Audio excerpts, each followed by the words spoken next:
Jom kita jalan pula ke kebun dalam rumah. Kebun Assalamualaikum ke kawan saya. Tengok ni. makna petik apa ni? Ni Ketumbar Jawa.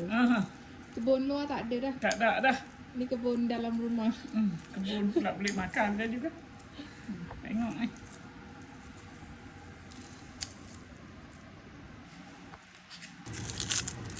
Jintan manis, jintan putih.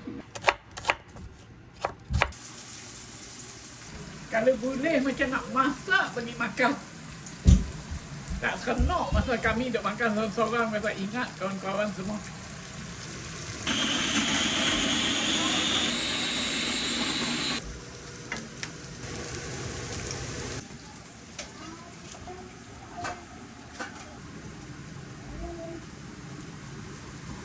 Tu apa daging? Daging masak halus pula. Tak masak keping-keping sangat. Nanti tadi. Ni keping-keping tu nak buat sup besok.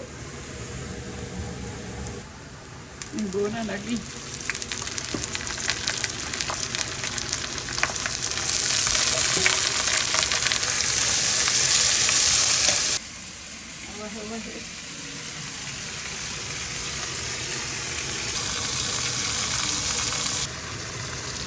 Allah. Ayam boleh, daging boleh. Ni, saya pakai gula ni kalau saya makan tu. Tak bubur gula tu. Kalau mereka bawa gula tu. Ni gula kecil manis.